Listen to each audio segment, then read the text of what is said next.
economy here than a Sejuani would, because Sejuani has a much more... It's kind of interesting to see it just kind of plainly there down in the bottom side. So, looks like we're ready to jump into game number 1. Afrika up against Sandbox for the LCK Spring 2020 remote broadcast. Exactly is going to go on. What's going to transpire? Darwin was obviously in close proximity. Oh boy, here we go. Already Lonely is being bullied up here. They're going to land the Arctic Charge here. Is it going to be the flash? Yes, it will. First blood will go. Is putting on a clinic. We might have a trade here. Okay, yeah, getting in here, but Gorilla is going to be joining this one to make it a 3-on-2. They're trying to collapse onto Aatrox, but they need to be the ones that are running as Dread is going to turn around. But there we go. Pantheon now trying to come on in as they're really trying to force this fight. Pantheon going to get exhausted, and so really needs to run away. Puts his E up for the block. Has to flash. On a moment's notice, as Punch, he's in close proximity, but there's a heavy trade going on. Punch a little bit preoccupied he with the golems. Has to run away. Evolution and set, and hold on, we might have a dive. Punch just went back home, lonely. He's so lonely. He's all by himself. He's trying to go 1v3.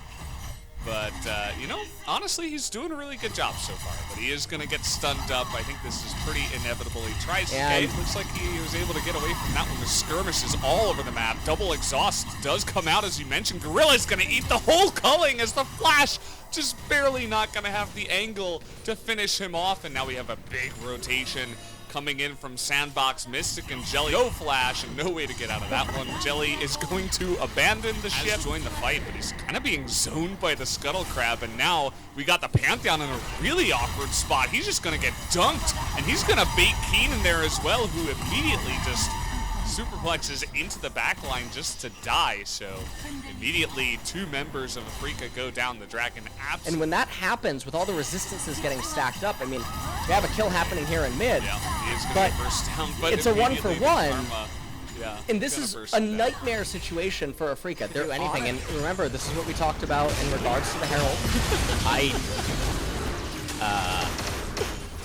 Go ahead, you can play-by-play this. Go ahead. I mean, you're the WoW guy. No, I'd you need to scream. not. You're the play-by-play, Valdez. I need you to say Leroy Jenkins. Actually, not Now look at everything that Keen is achieving by endlessly pushing in the side waves here. He manages to be super overextended.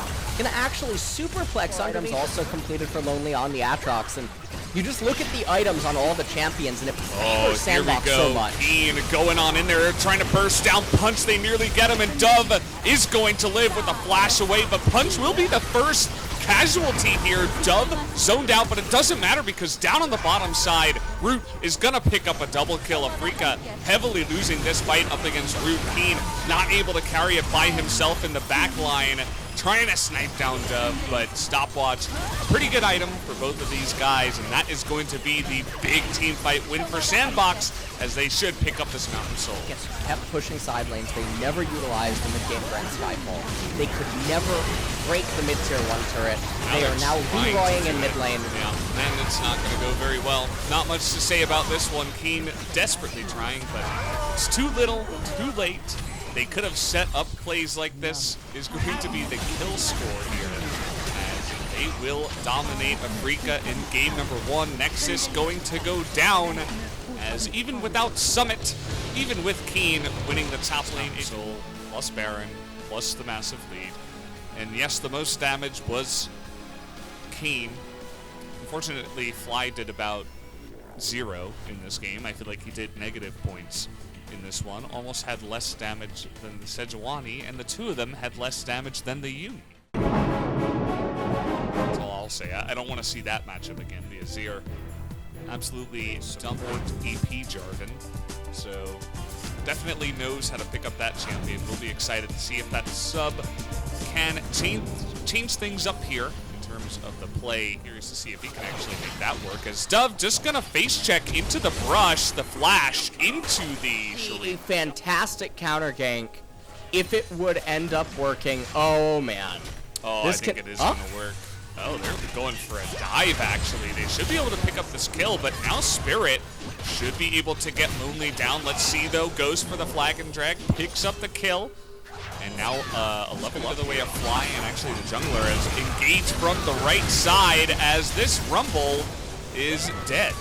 just immediately, just like that, a huge collapse coming in, and a big interrupt there from the side of Sandbox. That's going to make it 2 kills now. Donated 30% of his life away. Oh, he's given more. Oh, man. He's at 50%. Yeah.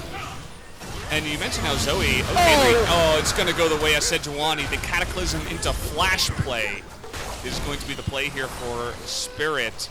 Punched it so good he stole it twice. Nicely done getting into that back line. Now they burst down Kane. He's immediately going to go down. Nice knockup by Jelly. He's going to find 4 of them. Can they actually get into this one?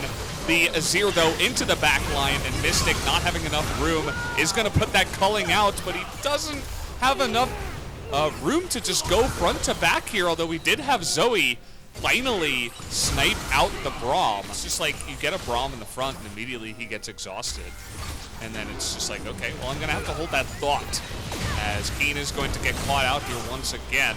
He's burning down Root. He's doing a good job there, but he's still caught, so down he will go. Look to engage, but Punch coming in from behind. They're trying to go in the front side here. Big equalizer into the backline. Dub. Oh, and a really perfect stopwatch as Keen is desperately trying to do it. It doesn't matter how well he plays because he's still going to get dominated at this point in the game. Down will go Jelly at the same time, make that 3. As I just don't see a way. There is no Gandalf coming over this mountain. Okay, well, they get the combo down, and it just does not matter at this point. Even Gorilla, okay, well, he is going to go down. Dub going to just slap the 2 members that tried to get into that back line, as Keen, again, going to get stunned up and smacked here by Lonely in the front. Not going to be able to save that damage onto Punch, as Fly is desperately trying to do something in this game, but is not going to be able to, as even the Trouble Bubble is going to miss. And down will go the Nexus, as Sandbox will take the 2-0. As take a look at the damage chart, Azir topping it. Zoe tried to do her best this game, but it just wasn't set up. Afrika, they tried to pivot off theme on R5 to save it. It was really just too far behind. If some people are wondering, well, what would have been a better champion in a spot like this to try to control things? One of the first thoughts in my mind is actually Veigar. Would have been a pretty good R5 spot for Afrika. Veigar